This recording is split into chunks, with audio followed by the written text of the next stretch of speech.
Рахмет, отырыңыздар. Бірінші сабағымызды бастамас бұрын, барлығымыз орнымыздан тұрып, бір-бірімізге жылы лебізімізді білдіріп алайық, иә балалар? Кәнекей орындарымыздан тұрамыз. Бүгінгі күндеріңізге сәттілік тілеймін. Аяулым, ары қарай сыныбыңа не тілейсің? Бүгінгі сабақта жақсы қатыс. Бүгінгі біздің сабағымызға сәттілік тілеймін. Иә, ары қарай? Бүгінгі сабақтан 5 алып тілеймін. Аяна, айта ғой. Бүгінгі сабаққа белсенді қатыс. Иә.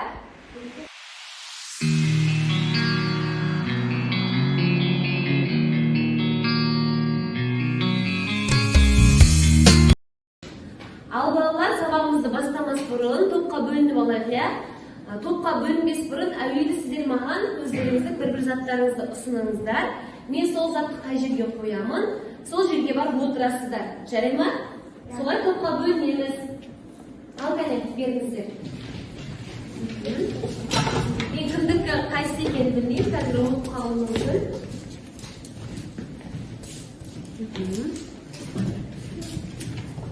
Бұл қоя, барлығымыз бердік қоя.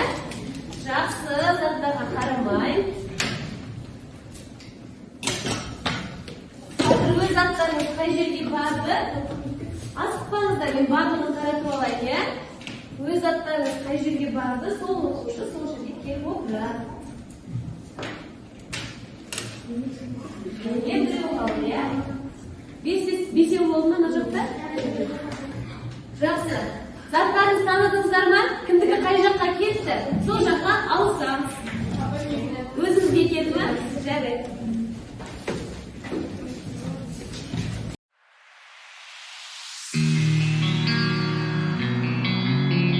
Топқа бөлінді. Сабағымызды бастамас бұрын әр топқа топ басшысын тағайындап алайық. Бірінші топта кім болды? Аяна және сізде Жасмина. Жақсы. Сіздерге қазір дискретті таратамын.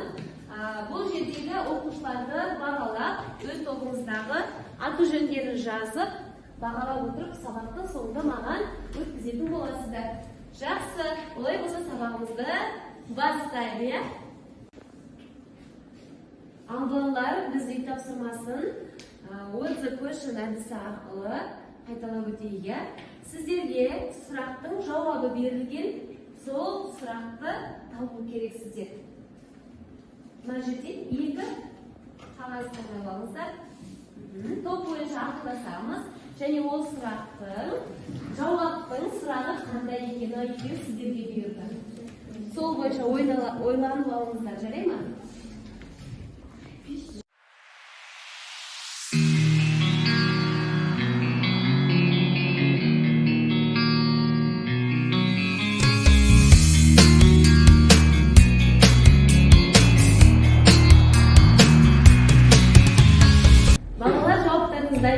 Дайын болса, дайын тұт, айта берсеңіздер болады. Зияткер тобында дайын екен, айта қойыңыз, аяғым. Қабылданған шешім бойынша қозғалысқа келу шарты ол акт шарты. Акт шарт, яғни акт шарт дегеніміз не деген сұрақ, иә? Келесі. Сырттан келген ақпараттан түсіне ойлау шарттар, ол сенсор шарты.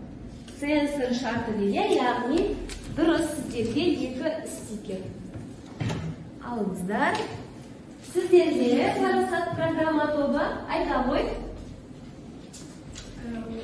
Редакцияға ұқсатып жасаған автоматты құрылғы. Бұның шырағы робот дегенімізде. Робот дегенімізде жарайсыз. Топ басшысы белгілеп отырамыз, иә? Одан кейін келесі сен жауап бере ғой. Аналогия жұмысы қалай аталады? Жақсы. Жарайсыздар. Жалпы робот дегеніміз не? Өздеріңіздің ойларыңызша. Кім айтады? Әсия айта ғой. Робот ол адамның екінші түрі сияқты, бірақ роботта адамның екі сияқты жоқ. Робот ол механизм арқылы құралған механизм. Жақсы, өте керемет. Аяна, мен сізге сұрақ қойғым келіп тұр. Роботты адамның миы сияқты миы жоқ деп соған келісесіз бе? Болашақта болуы мүмкін ба? Болуы мүмкін дейді. Жақсы. Балалар, сіздер өздеріңіздің фантазия фантастика ойларыңыздағы роботты қалай елестетесіздер? Әркімнің өзінің ойында робот деген кезде көз алдыңызға не келеді? Айтыңыздаршы, не келеді? Иә, айта ғой. Медициналық және өндірістік роботтар. Медициналық, яғни операция жасап жатқан роботтар елестей ма? Жақсы, тағы кімге не елестейді? Теледидардан көресіздер ғой. Қандай роботтарды көресіздер? Айта ғой жаяулы. Жұмыс жасап жатқан және де адам сыйламайтын қауіпсіздік жасап жатқан роботтар. Жақсы, жарайды. Сіздердің ойларыңыздың барлығы дұрыс, балалар. Балалар, біздің жаңа тақырыбымызды бастамас бұрын осы тақырыпта кездесетін терминдерді мен сіздерге беремін. Сол терминдерге болжау жасайсыздар. Бұл әдіс терминдер арқылы болжау деп аталады. Яғни, сіздер мысалы сезімтал робот деген берілген, өздеріңіздің ойларыңызды ғана жазасыздар, кітапқа қарамайсыздар, тек ойларыңызды ғана болжап жазасыздар да, сабақтың соңында алған ақпаратыңызбен өзіңіздің болжамыңызды салыстырасыз. Жақсы ма? Бұл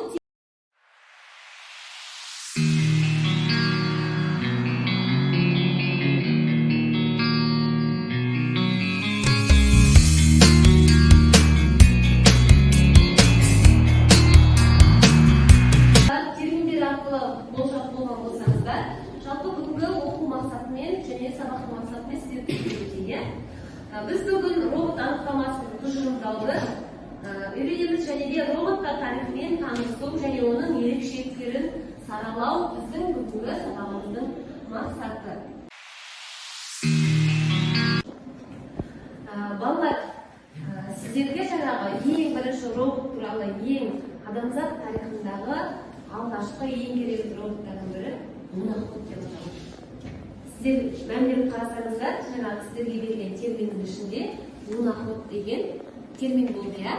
Бұл луноход дегеніміз, луна деген орыс тілінен аударғанда ай деген мағына. Ход деген машина, иә? Яғни айдағы болып жатқан өзгерістерді адам жоқ кезде біздің жер бетіне жіберіп отыратын арнайы программамен жабдықталған машина екен. Яғни ол да робот қатарына жатады.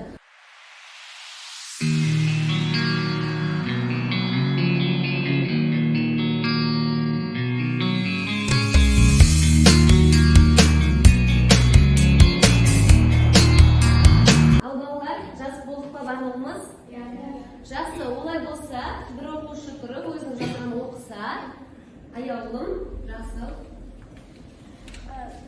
Робот бүгінгі таңда фантастика емес. Бүгінде роботтар біздің өмірімізде түрлі салаларда еніп кеткен. 3. Ай бетінде сәтті жүріп өткен тарих алғашқы ақпараты. 4. Роботтың даму тарихы бүгінгі буынға бөлінеді. 5. Робот дегенің біздің көз алдымызға көбінесе ғылыми фантастикалық фильмдерде кездеседі.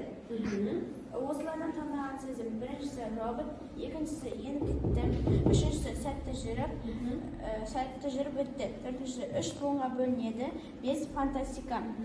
Менің таңдағаным роботтың тарихы. Роботтың тарихы, иә? Сіздерге қандай шықты?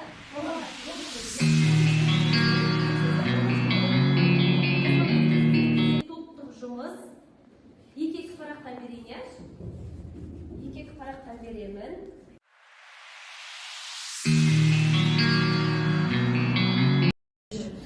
Топтық жұмысымыз аяқтап болдық па? Олай болса, әр топтан 3 оқушы шығып, жасаған жұмыстарымызды қорғайық. Зияткер тобы, сіздерден кім шығады?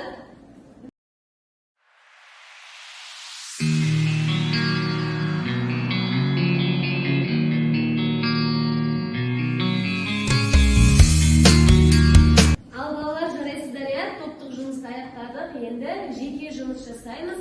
Қазір компьютерда 5-ші сыныптың арнайы тапсырмалары бар. Сол тапсырмаларды орындаймыз. Жақсы ма? Компьютерға барлығымыз жайғасайық.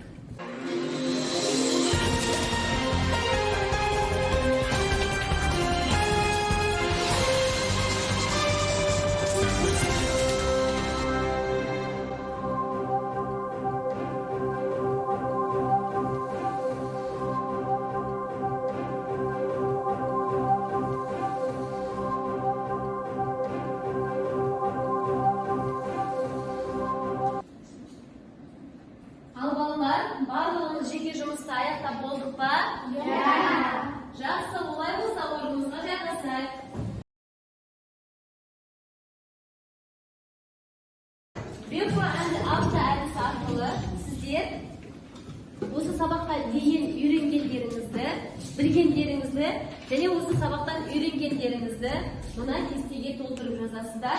Дәптерлеріңізге осы кестені сызу арқылы жасайсыздар. Бүгін бізде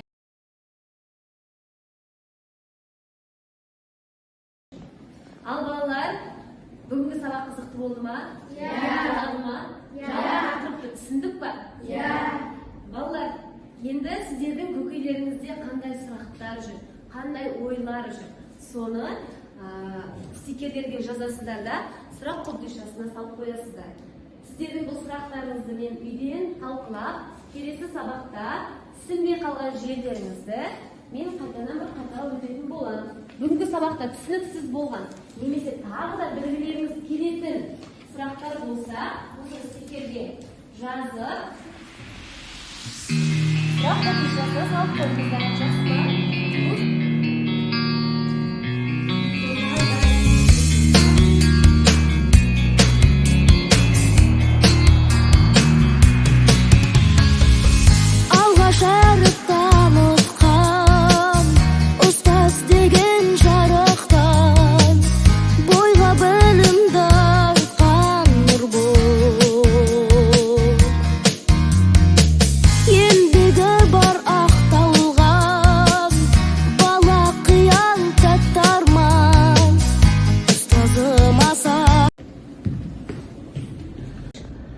Олай болса балалар, үй тапсырмасын алып алыңыздар. Роботтың пайдасы мен зияны туралы презентация жасап, келесі сабаққа алып келесіздер, иә? Бағалы ақпараттарды топ басшылармаған өткізіңіздер. Және де қай топта қанша стикер жиналды? Аяна айта қойыңыз. 5. Сізде? 6. Демек бізде бүгін программа тобы жеңіске жетті. Бағалы ақпараттарыңызды беріңіздер және стикерлеріңізге қарап отырып, формативті бағамен күндері кезекке баға қойып қоямын.